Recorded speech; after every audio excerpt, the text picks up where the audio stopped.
Hi friends, I'm Andy Greene. Welcome to Season 3. Today, we're picking up where we left off, continuing to explore gender identity. And it's not all talk this time, we're writing about it too.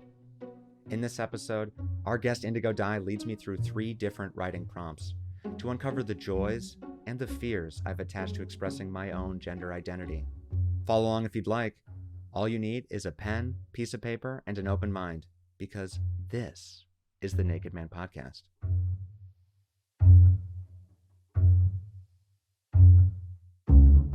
This week, I'm delighted to be joined by Marlon Meikle, a Jamaican-born, LA-based educator, host, actor, singer, and drag performer. For today's conversation, the mood is indigo, baby, as I'm talking with Marlon's drag persona, Indigo Dai, to explore gender nonconformity and our gender identities. Marlon starred in the GLAAD-nominated historical docuseries Book of Queer on Discovery, or I guess now Max, and as Dame Booty Clench on the Fox sitcom Call Me Kat. Marlon has performed and or taught at high schools and colleges across the country and has worked for many university programs, including his alma mater, Southern Methodist University's Meadow School of the Arts and NYU's Tisch School of the Arts. They currently serve as Associate Director of Admissions at the Parsons School of Design. Indigo Dai came to my attention via my new producer and friend, Freddie Beckley, who describes Marlon as, quote, one of the kindest, most joyous souls on the planet. Aw, I sure could bask in that energy right about now. This afternoon, I was super anxious while in preparation mode for this conversation because, well, I didn't feel prepared, as always. And I'm a baby in my gender nonconforming identity. I'm caught in between imposter syndrome and a desire to just be, to be on the other side of rampant uncertainty. And here's someone who is unapologetically themselves and everything they do. And that has already helped me show up today. As I was decluttering my desk, doing anything but prepare, lyrics from Indigo Dai's own song Breakdown cut through my anxiety cloud. The lyrics were, what if it ain't enough? Don't want to push my luck. Afraid to fuck it up. I don't want to break down. Oh shit, I feel seen. This broke the spell of daydreaming about last-minute cancellations and instead created space to breathe. The lyrics to come pointed the way forward in this conversation and in life. Feel your magic. Feel your glow. It's your party. Here we go. Indigo Dai, welcome to the Naked Man Podcast. Oh my goodness, Andy, that was absolutely incredible. I'm so excited to be here. That was the intro of a lifetime. Thank you so much for having me. Yeah, well, you're so welcome. And I want to thank you for being here. And there's something very exciting about the first time meeting someone, being recorded, being public. I don't know. It's a rush. It's also why I get nervous, I think, too.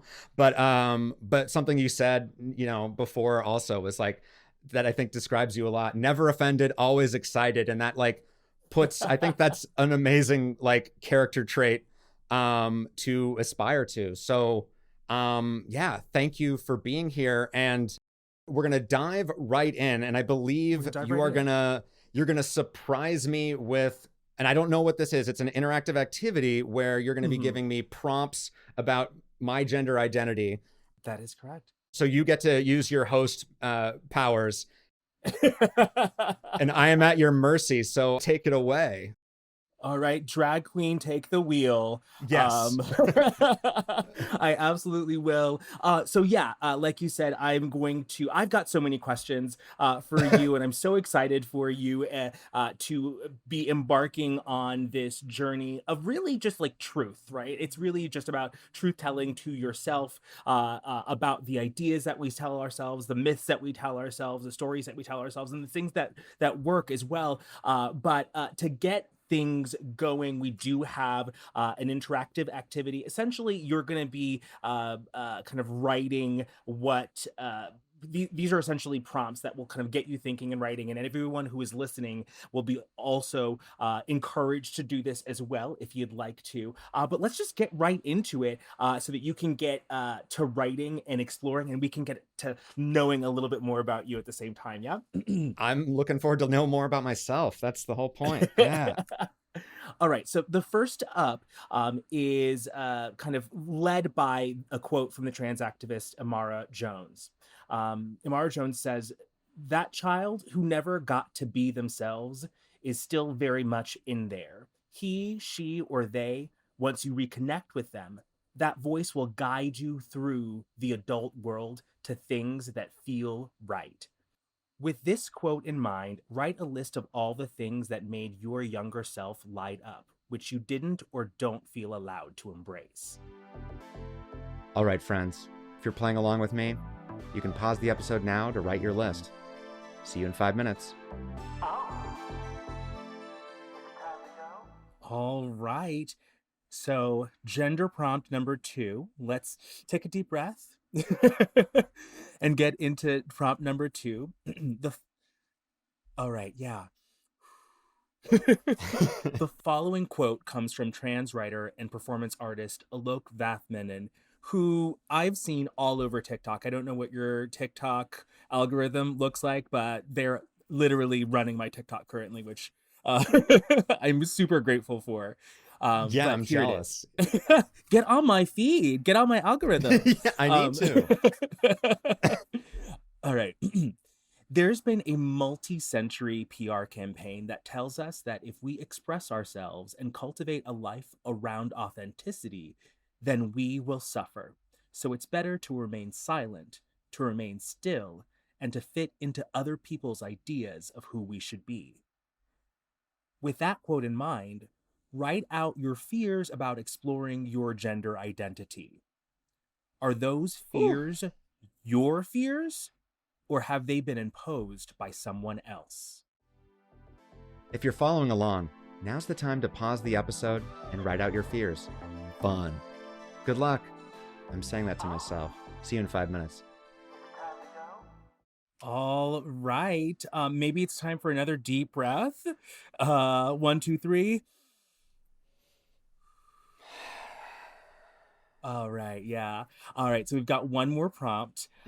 We're getting deep now. I'm sure that like you're fully opened up like a child, but ready to go. Number 3. Now step into the shoes of your younger self. Hopefully you already are, right? From this point of view, write a letter for your adult self, starting with the phrase, "I give you permission to." Okay, we've reached the last prompt. Hit pause if, like me, you're writing a letter to your younger self. See you in 5 minutes and some mental time travel.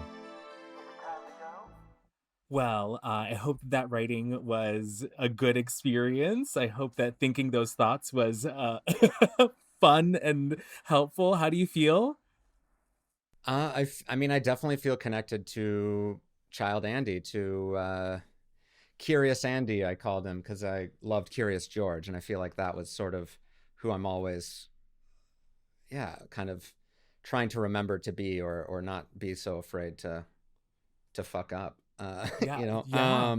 And that's at the core of like what Yeah, it is to learn and grow, like is fundamentally being curious. So I like Curious Andy. I yeah, do want to know if there are any things that you want to share. In particular, I'd love to know, kind of generally speaking, what are some of the things that like Curious yeah. Andy loved as a kid, you know? Yeah, like yeah, because I mean I'm happy saying as much. I mean happy. I mean I think it'll feel good to say, and also, yeah. I mean like what I think I loved doing, but felt judged for, or as I got older felt like I couldn't do anymore. I mean Mhm. certainly playing with toys. That's all I did. I just played with toys. I just did stories in my room by myself in the bath. I have memories of dressing up and different like and whatever. I mean, women's clothes. It's gender, whatever. We're trying to, but Yeah. like I remember having that desire, doing it, but doing it in secret, but then never feeling shame about it. And I remember like that went deep enough where I just never sort of went back to it. And So now that that was I'm, not, yeah, to be clear, so like when you were sort of like dressing up, that was not something where you were like caught and someone was like, "Hey, you better not do that." That was all That was I think all I self informed by the world around you? I think that was self-policing. I think I felt like I Mhm. needed to hide it, that I needed to, that I mean, and instead, would, I think, judging when my sister would play dress up with her friends, because it's like, I wanted to play dress up with her friends. Like, that sounds fun. Yeah. But also feeling very confused about that too. But yeah, I don't have a memory of like being caught doing that. But like, I think sort of I mean, definitely playing with toys. Like I remember playing like indoor basketball, and that's, very boyish activity, but just doing it in my head on like an indoor basketball hoop, and like a parent's friend just walking in on me like dunking and screaming like Yeah. my heart out, and just and it was just like I'm in like high school, middle school at that age, and or something like that, and I was just so embarrassed, and it was like she sort of walked in on me masturbating. That's what it felt like. But it was, But I do want to touch on that though, right? Like, no, that in particular, that like playing with toys and that like that idea that you can kind of like create a world, right? And for yes. me, that was, specifically like it was Legos, right? Because I could literally Mm. from ground up build the world and build the rules of the world and follow the rules as I saw fit. And it did not have to necessarily be informed by the world around me. And so it was a way for me to find an escape. But I think that all of us are finding different escapes from different things, and I just think it's so interesting that something as innocent as like dunking a basketball, you know, you could feel like, oh no, I got caught. But that's just you living, a truth, but also really controlling a world, and in some ways, I think necessary, especially when you're like a teenager, right? You said you were 13, 14, Oh, right? yeah, yeah. I might have been even older. It might have been high school. I don't know. Like I didn't like, it was probably like I actually allowed myself to let loose in like a very healthy, positive way of just like, yeah. I mean, I would just do make believe games seasons in my head, or play them outside, or I mean, then when computer games or video games or different things like that, or fantasy Yeah. baseball now, like that's child Andy I still. live for make believe. You said make believe. I'm like, yes, make believe. Like this is make believe. Like you know what I'm saying? My whole like thing right now is make believe. And it's just sort of like, how do I get to spend as much time as an adult like pursuing and exploring all of the things that were just sort of make believe, as a and, kid. and what and how you say, and even just the word make believe, like I mean, well, it's just powerful what you're doing, like you've created who you wanted to be, who you wanted to become, and who you always were, right? And Mhm. now other people can see that more easily, more readily, but also that you are creating it. You built it like the Legos, right? Like it's sort of, I'm imagining you getting ready is like you creating the world of your Legos. Absolutely. It's a little, I mean, like, it's a little more expensive, but it's so much more painful for some reason. But but yeah, no, absolutely. It definitely is like, all right, who do I want to look like today? Is she gonna be extra bitchy? It is, am I gonna paint my whole entire body blue today?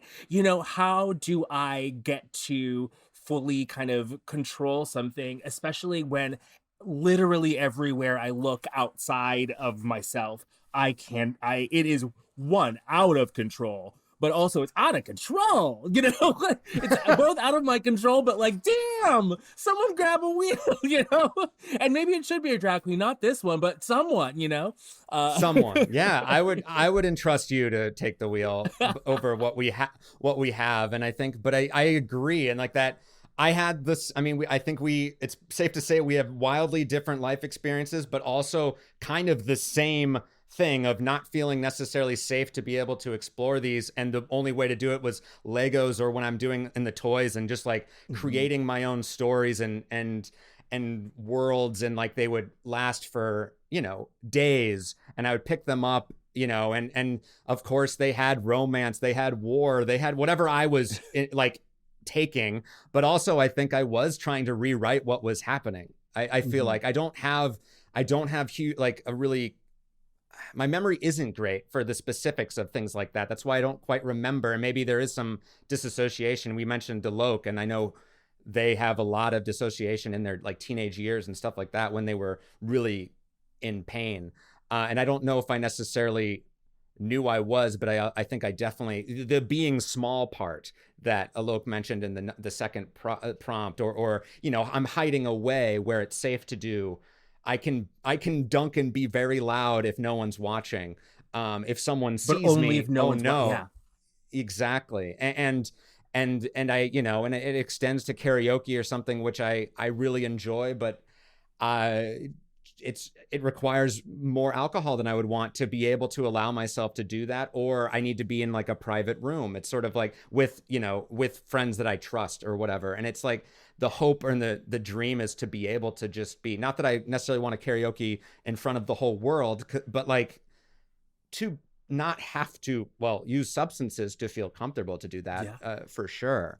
for Because I sure. think that's sort of how, I mean, I think that's why a lot of drinking in my past was, because like I think drunk Andy to a certain extent brought back child Andy in a good way, until of course It the, was you it was know, yeah. inhibitionless Andy, right? Andy, right? It was Yes, the Andy exactly. that didn't care whether or not you saw him dunking. But I think that like this is actually a really great transition to that next question, which Yeah, is what if you, and if you're, you know, open to sharing this, of but course. you know, what were your fears about exploring specifically gender identity, and did have you realized that those fears are not your own? That was kind of a Yeah. trick question. I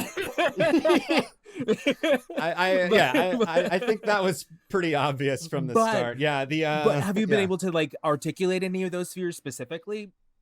So I think the fear What went so worked on deep for you? so, yeah. Well, I would say that the fear went so deep for so long that I didn't even question the gender, you know, identity. I didn't even, it was just sort of like, oh, I have a role to play, and that was straight white man, you know. And it's like, and hating what that meant or what that said or what, or, and it just sort of felt like that was, and obviously there's privilege associated with that too. So me having the opposite feeling about it feels like I'm being a snobby rich kid or something, even though No, no, that's no. not But like, necessarily my life. Yeah.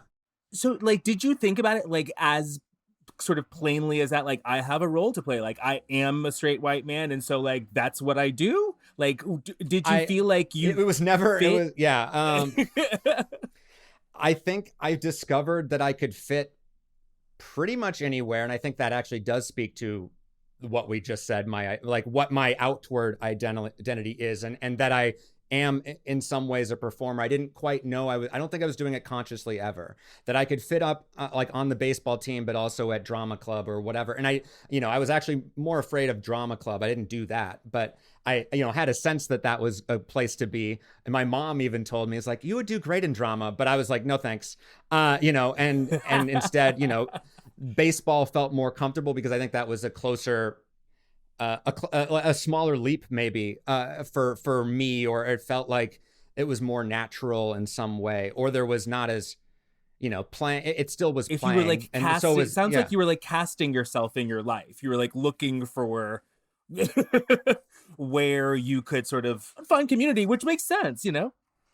Right. Well, and find community, but also I think at the same time, I didn't necessarily want to. I mean, I think it was both. It was like I wanted to be cool, and you know, everyone wants to be cool and popular and in love with, like everyone in love with you or whatever. But I also, I wanted the opposite. I wanted just to sort of be anonymous and not make waves, like not be like, I mean, it would have been amazing if I was a really, really incredible baseball player, had my moments, but I would rather just not fuck up. That's, I think, how it all, like, I just don't want attention on Oh, myself, because it's the oh, same dunking a basketball, being seen, and then, oh shit, all eyes are on me. Now what do I do? yeah. How do I own this situation? And I'm like, but that's, the question was wrong. It's just, I didn't need to question. It's just like, yeah, I'm dunking a basketball in my living room. Welcome, Cindy. Come on in. But you totally hit it, right? Like I think so much of our like development we spend like hoping to not be like seen and too much, right? Seen to the point of ridicule, right? It's sort of like, how do I blend in while I'm figuring out whatever it is I'm doing? Because like today I just am able to have clothes on enough that it's legal for me to be outside, and I'm just, I'm just like, a functioning creature on the planet currently, but I'm on my way to something else. I don't necessarily know what Yeah. that thing is. And so that, I mean, like that kind of desire for, the opportunity to kind of blend in is really, really, really, I think, super duper common. But I also think that, having an opportunity to be able to actually do that is actually where that privilege sort of like slips Yes. in, as well as I think that we're all aware of all of uh the kind of indicators from society that like let us know that, hey, it's okay to be in a space, right? You're like, Right. the cues that are like, you're good here. And when it's difficult to decipher those things, or when you don't get those things, and you kind of go from space to space, you either become sort of like a shapeshifter, right? Or you say, fuck it, I'm going to live my truth and deal with whatever those consequences are, and be seen, even if it is um being seen at my own detriment, at times, right? And I Or think the that fear for, of that. The fear, yeah. right. Yeah, no, I love that, and I think that is sort of the idea, being authentic to myself, what was holding me back from that.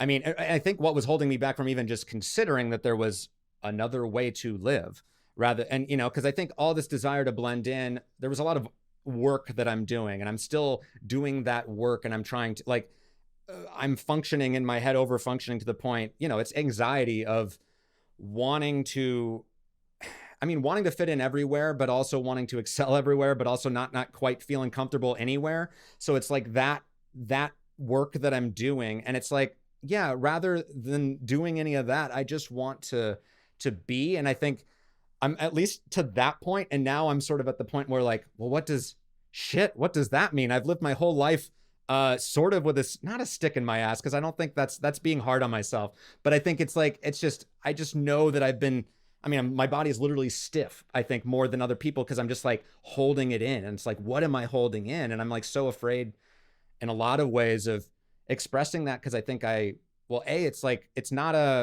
obvious. Like, I don't look in the mirror and see indigo or whatever my indigo would be, right? I don't know that yet. And I'm also terrified to do like, oh, okay, let's just get a wig or do hair, because I mean, again, it speaks to, my upbringing, but I don't have those skill sets. It requires time and energy that, of course, I'm just like, oh, I don't want to do that. I'd rather just, even now, being like, oh, I'm gender nonconforming. And what does that mean? I'm still creating hurdles for myself to be like, how do I, even though I think it's just, again, I'm overthinking. I just be Andy and stop and think about why I'm doing the things that I'm doing. And if it is, like you said, it seems like it's a lot about external things. And I think that's very true. It's a lot about, like, I think I was lying to myself how much I was worried about like bullying or violence in my, like, as a kid. Where'd you And grow because I up? think I mean, the like Edmonds, Washington, like it was not, There wasn't no, any like it actual was, you were in fact lying to no, yourself.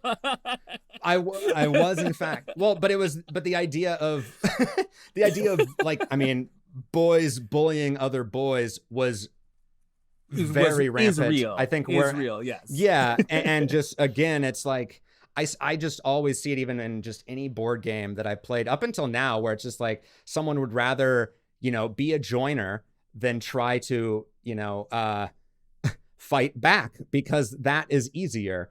And Yeah. I sort of, I feel like that was really ingrained in me, but I also, I don't know. I just know that came up a couple times, or like I was like afraid to write it down, because I was like, well, is that true? I think a lot of these I was, again, trying to be like, well, I need to like, I need to be as authentic as possible, which is like the most Andy thing ever. Like you're like that's testing yourself even in the test of just your memory. It's actually just like, do I even remember this, right? But well, and that's I part think of the problem, yeah. well, especially when it comes to, you know, like identifying or like connecting with like the things that we liked in youth that we weren't allowed to kind of explore. A lot of that is external, right? A lot of that is all about kind of connecting with an aesthetic, right? And like for the longest, I was, you know, I was an emo kid, right? Like that was really important for me to be able to do that because I needed to connect with all of the sadness that was in my heart, right? And that also was like a physical quest for who I thought my people were, right? You know, like that was also like, hey, am I indicating to you through all of this external stuff what's happening? I've obviously, you know, evolved since then, right? And I know that right now Indigo is a vehicle of artistic expression, but also she's a job, right? So this is all work, and however this does inform, you know, all of the things that Marlon ends up doing on a regular basis, right? Like, you know, 4 months ago, I got this blue shiny top, and like literally today, I got for Marlon a sequin top, you know, and like so, like my access to and my ability to not give a fuck is informed by an artistic expression where I'm at the absolute extreme of what that could look like for me. Do you know what I'm saying? Yeah. And so I think that like having a space or having a time or having an opportunity where you can be messy, right, and kind of not will give you an opportunity to find a space where you are actually comfortable and not messy, you know. Yeah, I mean, I've like that made me think of a lot of, I think, commonalities in that, like, in some way, me doing this right now and sort of sharing the process is me turning it into work. You know, like I'm not necessarily like, hey, I'm, you know, on my way to be a drag performer, because I like a part of this is I want to be We as don't authentic need to any my more drag queens.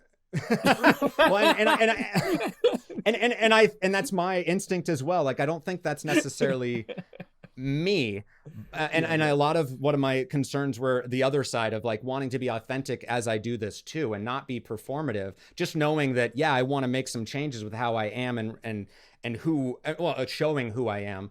But I love how you put that. And also just even that you're sort of, you made pleasure, fun, Indigo your work, and that allows you to buy sequin tops for for Marlon and you and everybody. Like, I mean, that's, she earned the money to buy him the top, as well as gave him the permission to, you know what I'm saying? Like, you know. Oh, speaking of, can we just transition? Yes. What did you write down? Ooh. What do I give Andy permission to do when you wrote your little letter to yourself? All right, let's do this. I'm gonna start with what I said at the end. I give you permission, because I'm looking at myself in the video. I give you permission to sweat as much as you want. Because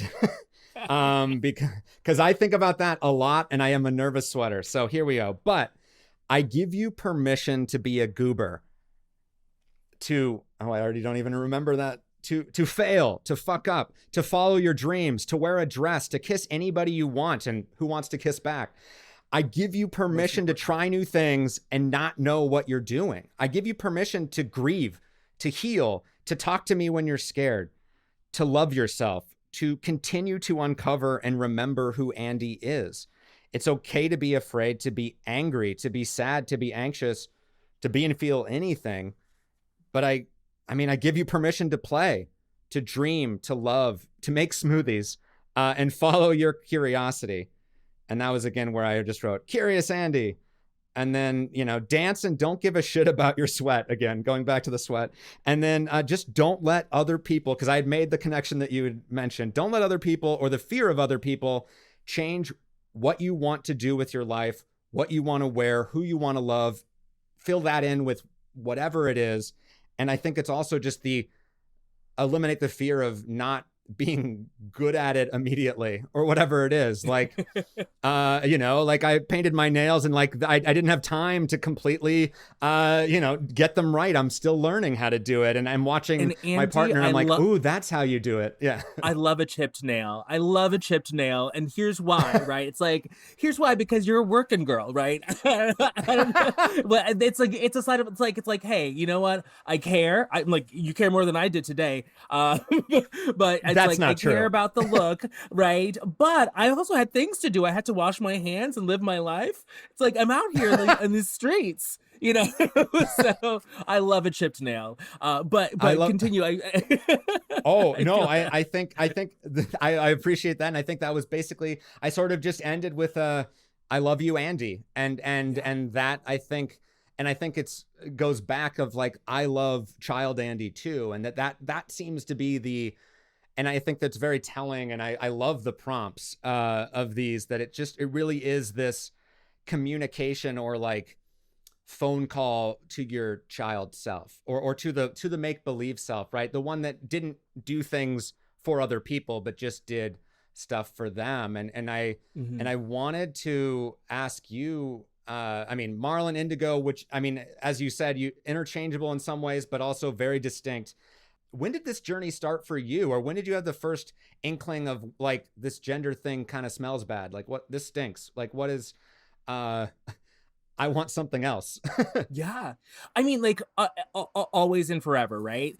Very Yeah. specifically, I think that when I was a kid, I would always choose like the least gendered activities and or toys to play with, like Legos, for example. I think that you can do, you know, anything you want to with a lot of them. And so that was a really that was a kind of an indicator for me in some ways. Mm, And like stuff that was like clearly for boys or clearly for girls, I was like, okay, I see that, but what else is there? Can, you know, what else mm, can we do here? And I think that that idea always stuck with me. Also, I'd always had for some, not even for some reason, it's clearly because I watched a single mother, you know, grow up in the world and I saw how unfair it was for her. Some real questions about the patriarchy and what was going on, right? We're you know, I was born in Jamaica and we grew up in South Florida, and the reason that we were able to become US citizens is because my mom was the youth pastor at our church, right? And that was the one of the vehicles that we used to petition the US government for citizenship. At the same mm. time, that institution was questioning whether or not she could wear pants on a Sunday, and I was like, what is happening here? Like she would be getting ready for church. I'm like, yeah, you're the work that you're doing like is so much more important than pants. And I mean, and I mean, all of that to say, like, that hasn't changed, right? We saw like the Baptist church this year say that they're, you know, gonna separate from was it the Baptist church or was it Methodist church? One large denomination of Yeah. Protestant church say that they're not going to allow women to be pastors.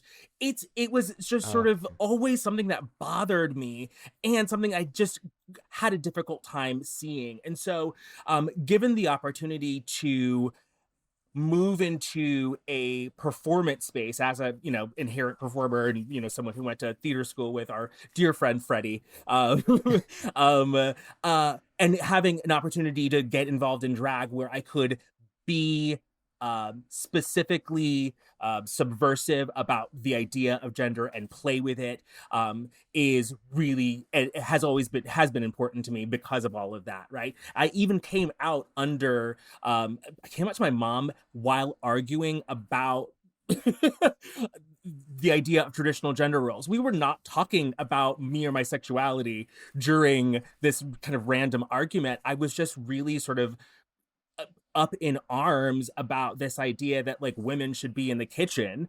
And one thing led to another. And I was like, by the way, I'm gay. And she was like, well, what? And I was like, yeah, that has nothing to do with this, but that, Like, but like, yeah. but that has nothing to do with this, and this has nothing to do with that. Don't you get it? You know? And so it's always just, you know, if you try to, for me, like look at it for what it is, right? I've seen growing up every person of every gender fail at everything, and every person of every gender succeed at everything, right? Then it doesn't matter. You know? It doesn't, and I think that's a freeing thing to think, like it doesn't matter what a lot of the thing. I mean, so many things, and I think that's so many of the things that we were taught, or that specifically I was taught, don't matter or were false. You know, and it's and also just kind of the things that I don't even internalize as true about myself is like, oh, is that?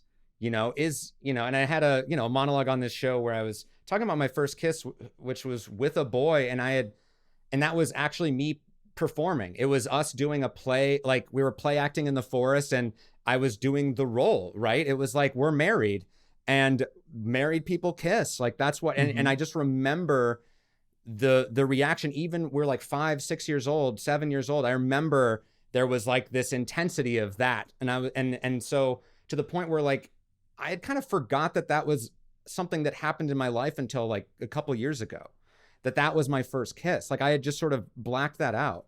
Yeah.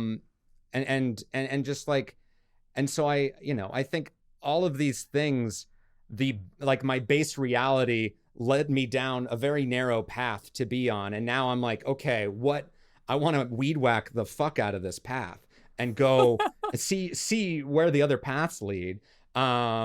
Because this path sucks. Like, or at least I'm stressed out on this path. Very restrictive for no reason, right? And I don't want to sound too chronically online, but there's this kind of like TikTok from this woman, and she was like, whose imagination are you living in? Like, whose imagination are you living in? And like, whose fears are you taking on, and for what reason? Because if you can take a step back and be like, all right, well, that's actually not my concern. Right? Like, it is not my responsibility to uphold the patriarchy, because that's like, it hasn't done anything for me. Then what am I upholding? And if you can remind yourself to move back into your own imagination, then all of the fears can be your own, and the fears can be legitimate. I am afraid of, like, earthquakes. We live in California. Like, I can be afraid of that. Like, right. This is, we're all sweating right now because it's the coolest summer of the rest of our lives. And that's something to be afraid of. Oh, yes. Yeah. But that is also something that I can touch and feel and see, and lives both in my imagination as well as my reality. So right, it's outside, literally. Yeah. I was going to ask, the imagination piece seems very important, in that you're a performer.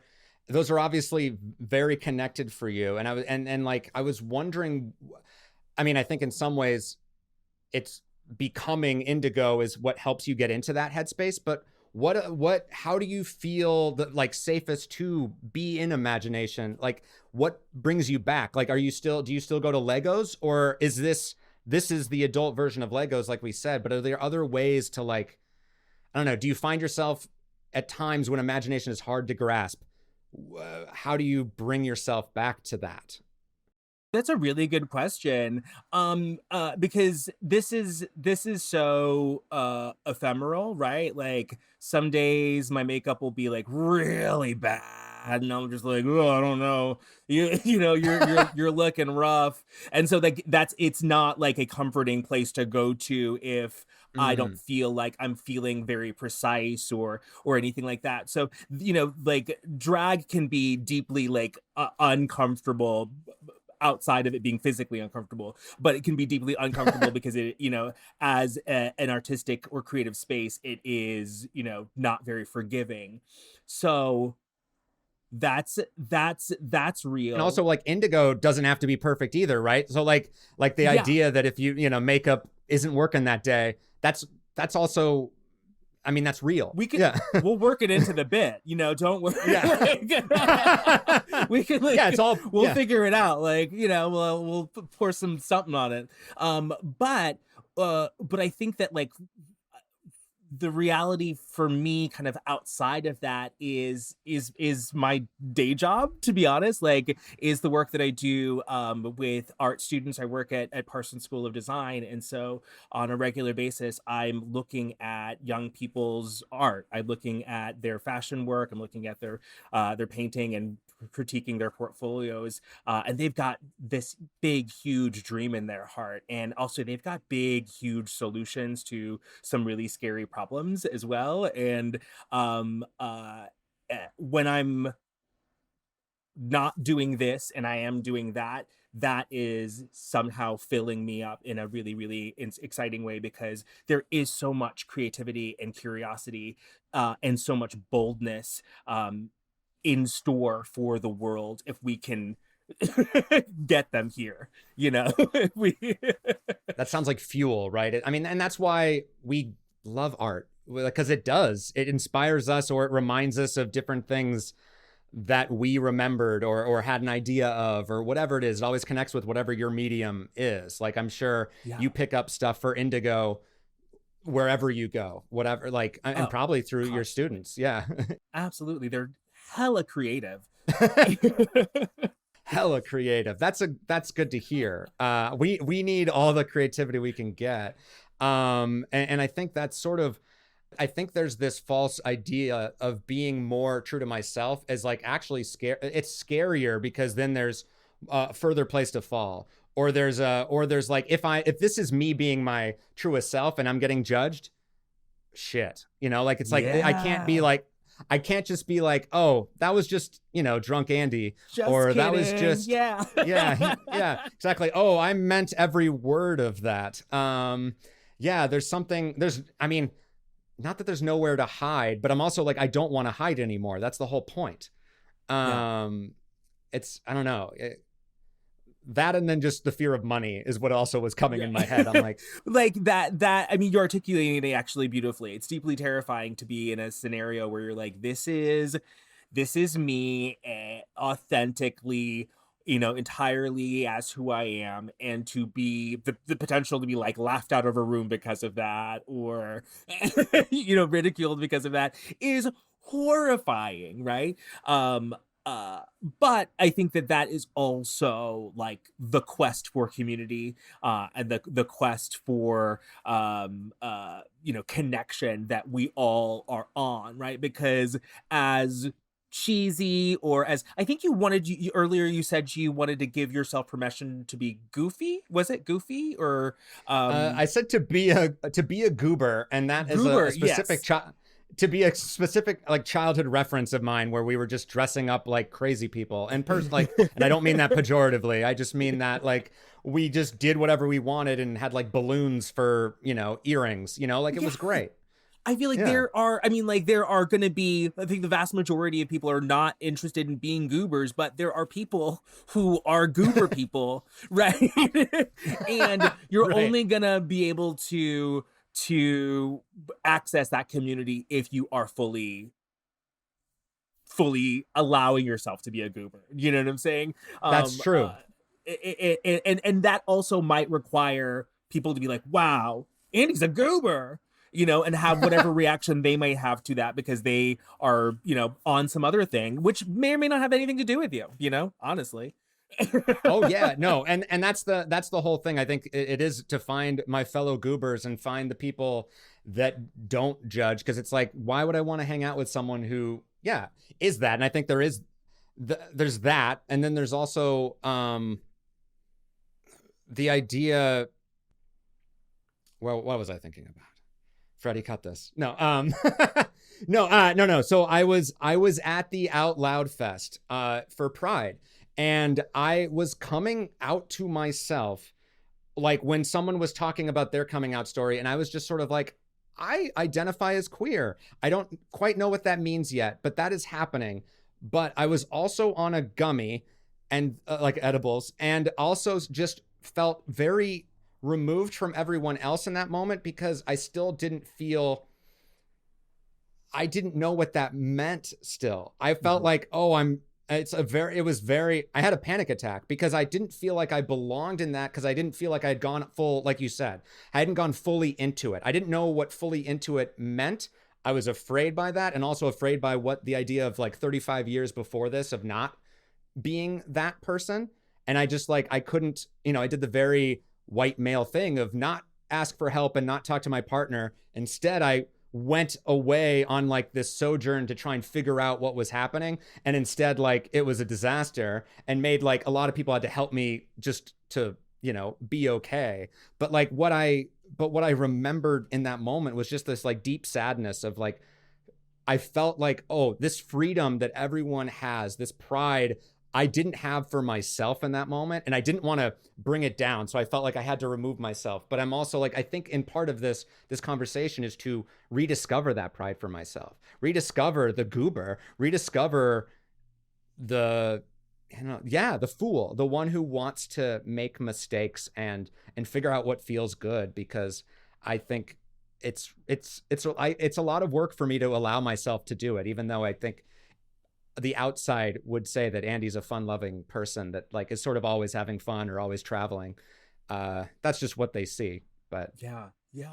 Well, I think that like I'm really glad that experience like for you happened at Pride in particular, because I mean, like, I think like I've got thoughts about Pride. Like, Pride is the opposite of shame, right? And and I think that Pride is in some ways performative, and that in some ways it's like that's a good thing, right? Because we have to perform our pride because there is so much shame propaganda around our existences, right? You have to see me being a happy, healthy, employed human being who's taking care of like, like who's a part, like a contributing part of society, and who is also LGBTQIA plus queer, right? Because it's important.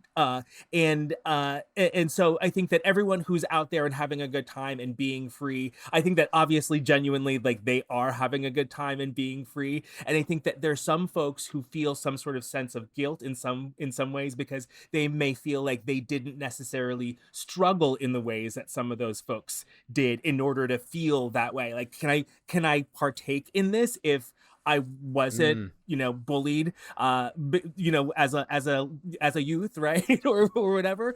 And the answer is yes, please, right? Because that visibility is deeply important, right? And the more people that there are who are living their truth, the less shame there is that we have to fight back with pride, so I totally get that feeling though, like that kind of imposter syndrome in some ways, right? Like, can I say that I'm queer? Can I feel like I'm queer if it doesn't look like this, or like any of the things that I'm seeing at something like a Pride festival or a parade or something like that, and know that yes, all of that is absolutely valid, and what you are seeing is a performance because it needs to be seen, and folks are out there being seen so that we don't get erased. and it is, I think there's a reason I had that moment there, and it was because it was so inspiring. It was so I was like, it felt like I was close but couldn't touch that, like that pride that I felt like I wanted, but I still had the shame, which is why I felt like I needed to exit, right? I was like, I can't. But the shame is the other external voices. It's the other people telling me, or that there is some definition to do any of these things, and what, like, there's a way to look queer, there's a way to look XYZ, whatever it is. Yeah. And I, the only thing I care to do is to look and be me. And that's the journey that we're all on. And I wanted to ask like a little bit more about sort of I want to get about the beginning. Like what are there any clunky moments? Like you look like, I know you were talking about how you have bad makeup days, but I mean, I'm looking at you, you're transcendent. You're great.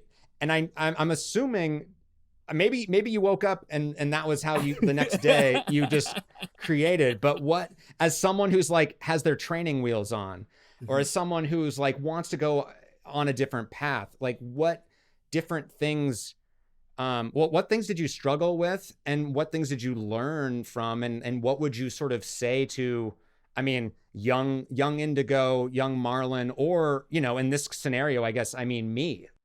Yeah. I mean, so yes, there's an incredible amount of clunkiness. I could, we could have a whole entire podcast where I could just tell you stories about how I have, absolutely failed in drag, on the trains in New York City. Why did I decide to get fully dressed in drag and, go from Brooklyn to Harlem? No, that was a bad idea, especially in July, stuff like that, right? But I also think that having Indigo, having a drag persona is like having like a queer lab, right? I can go into this sort of like absolute, extreme, have as much fun as I need to in this space, and then have that inform who Marlon is. Now, I think that I did not see how this relationship between my drag persona and my actual queer self would play out when I first started doing drag, or when I first sort of like, started or invented Indigo. Absolutely not. But what I would tell them is, and I don't want to sound corny, but I'm gonna sound corny, is like the line corny in my song. It's like you don't need to rush. Like, you don't need to rush. Like, it doesn't matter. Like, time is made up. You don't have to be perfect at this immediately. You don't have to know who you are immediately. You don't have to be the best one when you're 22 or the best one when you're 32. You don't have to be anyone's favorite. You just have to be proud of yourself for yourself. And that's the super most important thing. But there is no need to rush. Whatever it is you want, you'll get there, right? If you think you're going to be too old, don't worry about it. There's Botox. Like, we can fool them later, right? Put some Vaseline on that lens.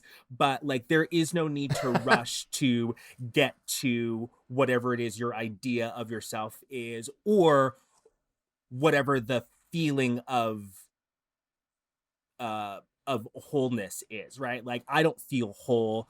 I don't think Marlon ever feels whole, and that's not something that I anticipate feeling ever, right? And not in like a bad way, but that this is a journey. Like, at every single day, I get closer and closer to that, the full self-actualization. Every single day I get a little bit closer to the actual look, because every single time I put on drag, I'm like, I could tweak that, I could make that a little bit better, I can see that hairline, every single time I can make it just a little bit better. And knowing that is the reason you get up in drags every time, is because you can get closer and closer to whatever that ideal is.